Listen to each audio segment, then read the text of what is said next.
غذا کے بارے میں، غذا کے بارے میں جو بنیادی طور پہ سب سے خطرناک حرام ہے اسلام میں، وہ اللہ نے واضح طور پہ قرآن میں بیان کر دیا. اس کے علاوہ احادیث میں نبی صلی اللہ علیہ وسلم نے بے شمار تفصیلات بتائے. میں اب وہ باقی کے تفصیلات میں نہیں جاتا فی الوقت.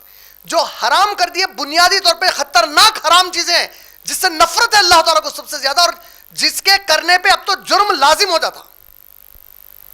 کیوں لازم ہو جاتا؟ کیونکہ آپ قرآن کا حکم توڑے. گنجائش نے بچایا وہاں پہ صحیح حدیث ضعیف حدیث والی، یہ تو ڈائریکٹ قرآن کے خلاف گئے باپ. اب تو لازم ہو گیا آپ کے اوپر گناہ، اگر توبہ کرے بغیر مر گئے تو اس کے پہلے. سورہ بقرہ سورہ نمبر 2 آیت نمبر 173، سورہ مائدہ سورہ نمبر 5 آیت نمبر 3، آیت نمبر 3 سورہ مائدہ سورہ نمبر 5، سورہ انعام سورہ نمبر 6 آیت نمبر 145، سورہ نحل سورہ نمبر 16 آیت نمبر 115. اللہ تعالیٰ نے کہا اگر کوئی جانور پہلے سے مردہ ہے تو وہ مرے ہوئے جانور کو اب تم کاٹ کے نہیں کھا سکتے.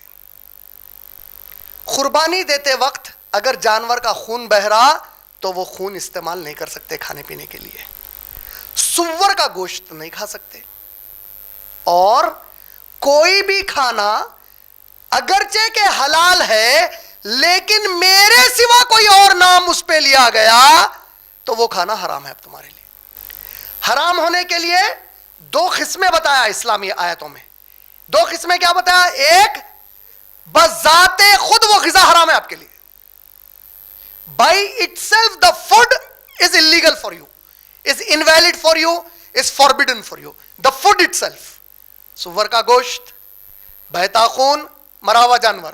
فورتھ میں by itself حرام نہیں ہے انہیں، کنڈیشن کی وجہ سے حرام ہو گیا. فورتھ کنڈیشن کیا تھا؟ چیز حلال تھی تو نام اللہ کے سوا لے لیا اس پہ، اب حرام ہو گیا. اس میں کوئی کمپرومائز نہیں ہو سکتا، ہو ہی نہیں سکتا. محمد صلی اللہ علیہ وسلم کے لائے ہوئے اسلام میں، اللہ کے نبی کی پوری حیات میں، اور اس کے بعد خلفائے راشدین کے دور میں، صحابہ کے دور میں، ائمہ اکرام کے دور میں، تابعین کے دور میں، محدثین کے دور میں، شیخ عبد القادر جیلانی رحمۃ اللہ علیہ کی پوری حیات طیبہ میں ایک بھی ایسا واقعہ نہیں ہے جس میں اللہ کے سوا کسی اور کے نام سے کوئی جانور کو قربان کیا گیا ہے، کوئی غذا کو کھایا گیا. محمد صلی اللہ علیہ وسلم کا جو لایا ہوا اسلام ہے غذاؤں پر کیا ہے؟ اللہ کے سوائے کبھی کسی کا نام نہیں لیا گیا. اللہ کی قسم ہے امت پوری متفق ہے اس بات پر کہ نبی سے محبت ابو بکر سے بڑھ کے اس امت میں کوئی بھی نہیں کر سکتے، اور ابو بکر کے بعد عمر سے بڑھ کر، اور عمر کے بعد عثمان غنی سے بڑھ کر، اور عثمان غنی کے بعد علی ابن طالب رضی اللہ تعالیٰ عنہم اجمعین سے بڑھ کر نبی سے کوئی محبت نہیں کر سکتے، اور نبی کے جگر کے ٹکڑے حسن اور حسین رضی اللہ عنہ سے بڑھ کے نہیں کر سکتے، جگر کی ٹکڑی بی بی فاطمہ رضی اللہ تعالیٰ عنہا سے بڑھ کے نہیں کر سکتے، دل و جان سے جس سے نبی محبت کرے اور جس کے دامن میں اپنی آخری سانس لیے بی بی عائشہ رضی اللہ تعالیٰ عنہا سے بڑھ کے نہیں کر سکتے، اور وہ صحابہ سے بڑھ کے نہیں کر سکتے. تو ان لوگوں نے کبھی بھی نبی کے گزرنے کے بعد ایک بھی مرتبہ من گھڑت بھی کوئی کتاب میں حدیث نہیں ہے جس میں نبی کے نام پہ کوئی جانور کو قربان کرے. غذا حلال ہونے کے لیے سمجھ گئے 2 چیزیں کیا ہونا پڑتا اس میں حرام ہونے کے لیے. ایک، اللہ تعالیٰ یا نبی صلی اللہ علیہ وسلم بذات خود یہ غذا خود حرام ہے بولے، یا غذا تو حلال ہو سکتی لیکن کنڈیشن کی وجہ سے حرام ہو جاتی ہوں. جو کنڈیشن کی وجہ سے حرام ہوتی، جو سب سے، میں کیا بولا، سب سے خطرناک جو ہے وہ قرآن میں بتا دیا گیا، سب سے خطرناک قرآن میں بتا دیا گیا. اس کے بعد کے درجے کے جو چیزیں حرام ہوتی ہیں وہ نبی صلی اللہ علیہ وسلم حدیث میں بتائے. تو غذاؤں میں حرام کیا کیا ہے؟ جو واضح سبجیکٹ وہ خود حرام ہو گیا، بذات خود حرام، by it self it is حرام. ایک کنڈیشن پہ حرام، کنڈیشن پہ جو حرام ہے، قرآن کون سا کنڈیشن بول دیا؟ غذا حلال ہوں گی، چاول ہوں گا، اس چاول پر اگر کسی معبود کا میرے علاوہ نام لیا گیا اب حرام ہو گیا تیرے لیے. قربانی دے رہا، بسم اللہ اللہ اکبر کے بعد سوائے اللہ کے، کئی لوگوں کو اردو میں کنفیوژن رہتا، سوائے اللہ کے بولے تو اعلان کیا کرتے معلوم؟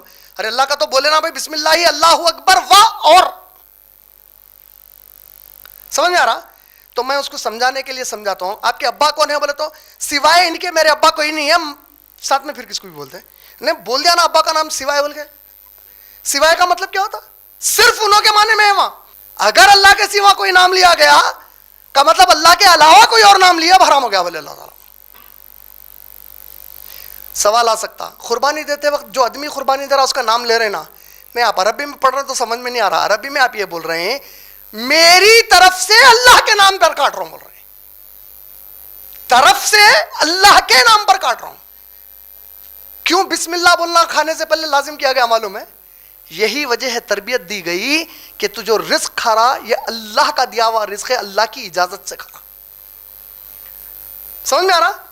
بسم اللہ بول کے کھانا ہے, خالی اللہ کا نام لے کے کھانا ہے. سور کھا سکتے بسم اللہ بول کے, کیونکہ اس کو ذات سے حرام کر دیا اللہ تعالیٰ, اس کو کوئی طریقے سے بھی حلال نہیں کر سکتے. جس طرح سور کو کوئی طریقے سے حلال کر کے نہیں کھا سکتے, وہ غذا جس پر اللہ کے سوا کسی اور کا نام لیا گیا آپ اس کو اب کوئی اور طریقے سے حلال کر کے نہیں کھا سکتے. سمجھ میں آ گئی بات؟